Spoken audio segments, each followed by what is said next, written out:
Hi, ഇത് ആദൂട്ടിന് വേണ്ടിയുള്ള ദോശയാണ്. ഇന്ന് സ്കൂൾ ഓപ്പണാണ്. ആള് നല്ല ഉറക്കമാണ്. എൻ്റെ പണിയൊക്കെ കഴിഞ്ഞിട്ട് വിളിക്കാമെന്ന് കരുതി. ഇന്ന് ഇഡ്ഡലി ആയിരുന്നു. അതിനെക്കൊണ്ട് ഇഡ്ഡലീൻ്റെ മാവ് കൊണ്ട് ചെറിയ ദോശ അവന് മാത്രമായിട്ടാക്കിയതാണ്.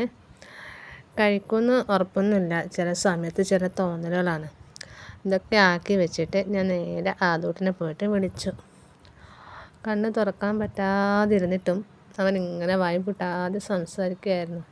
ഇന്നാണോ സ്കൂൾ തുറന്നേ, എന്നെ വിളിക്കണ്ടേ, സമയത്തിനായി എന്നൊക്കെ പറഞ്ഞിട്ട്. കണ്ണ് തുറക്കാനേ പറ്റുന്നുണ്ടായിരുന്നില്ല ലൈറ്റ് ഇട്ടുകൊണ്ട്.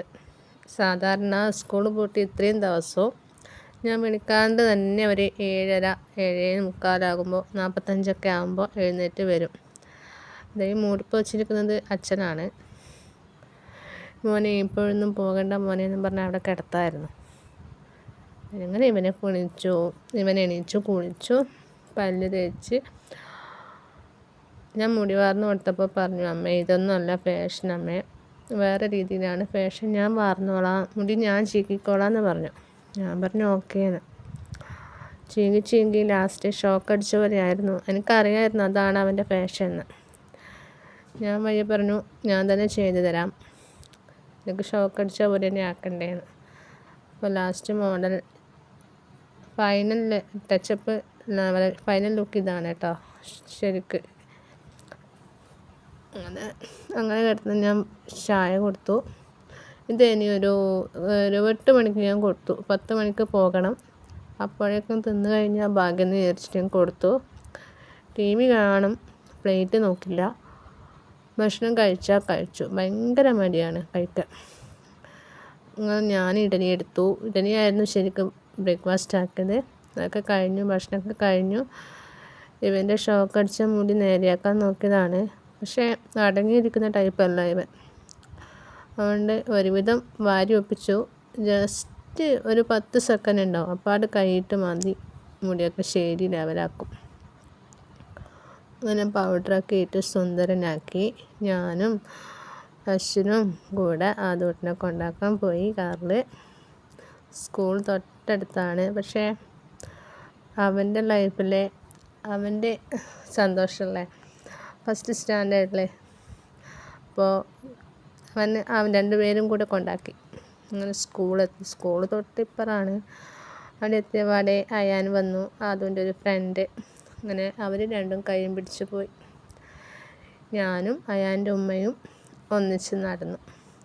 പിന്നെ അവരൊക്കെയോ പറഞ്ഞു പോയി. ഞങ്ങൾ അവിടെ എത്തുമ്പോഴേക്കും അവർ 1-ാം ക്ലാസ് കണ്ടുപിടിച്ചു. ഇതാണ് ആദൂട്ടൻ്റെ 1-ാം ക്ലാസ്. ആദൂട്ടനും അയാനും പിന്നെ ആ കുട്ടിയാണ് യാമിക്കുട്ടി. ആദൂട്ടൻ്റെ അംഗൻവാടി മുതലേയുള്ള ഫ്രണ്ടാണ്. അങ്ങനെ ഇവർ പുതിയ വാട്ടർ ബോട്ടിലും കുടയും ബാഗും എന്താ പറയുക, വെക്കേഷനിലുണ്ടായിരുന്ന വിശേഷങ്ങളൊക്കെ പങ്കുവെച്ച് നല്ല ഒച്ചത്തിൽ സംസാരിക്കുകയായിരുന്നു ഓരോരോ കാര്യങ്ങൾ. യാമിയും ഇവർ 3 പേരും.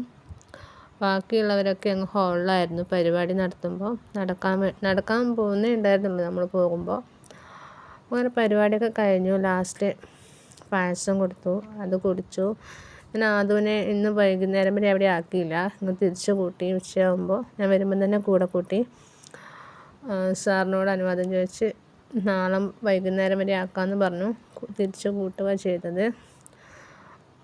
അങ്ങനെ ആദൂട്ടനും ആരുഷും ഇങ്ങനെ യാത്ര പറഞ്ഞു വന്നു. കുറേ സൊറ പറഞ്ഞ് വന്നു. ഈ സ്റ്റെപ്പ് ഉണ്ടല്ലോ, ഇന്നെന്തോ ഒരു പ്രത്യേക ഭംഗി തോന്നി. സാധാരണ ഇവിടെ മുഴുവൻ നെല്ലിക്ക ഉണ്ടാകും. ഇതിൻ്റെ വലതുവശം ഇടതുവശം ഒക്കെ നെല്ലിക്ക മരമാണ്. ഫുൾ സ്റ്റെപ്പ് നിറയെ കുഞ്ഞു നെല്ലിക്കകളുണ്ടാകും. ഇന്നൊന്നും ഉണ്ടായിരുന്നില്ല. ശൂന്യമായ പോലെ തോന്നി. പക്ഷെ നല്ല ഭംഗി തോന്നി. താഴെ കുറച്ച് കഴിയുമ്പോൾ ഫുൾ വെള്ളമായിരിക്കും. ചെറിയൊരു തോടുണ്ട്. അത് അതിൻ്റെ അകത്ത് മീനുണ്ടോയെന്നൊക്കെ നോക്കി നടന്നു രണ്ടും. അങ്ങനെ കുറേ സംസാരമൊക്കെ കഴിഞ്ഞ് ഞങ്ങൾ ഓട്ടോ പിടിച്ചങ്ങ് വീട്ടിലേക്ക് വന്നു. അവരങ്ങ് തിരിച്ചു പോയി. അതുകൊണ്ട് ഞാനും അങ്ങനെ വീട്ടിലെത്തി. പക്ഷേ ഇവൻ്റെ വായ പൂട്ടി പിടിക്കത്തേയില്ല. അങ്ങനെ 1-ാം ക്ലാസ്സിലെ ആദ്യത്തെ ഓർമ്മ തീർന്നു.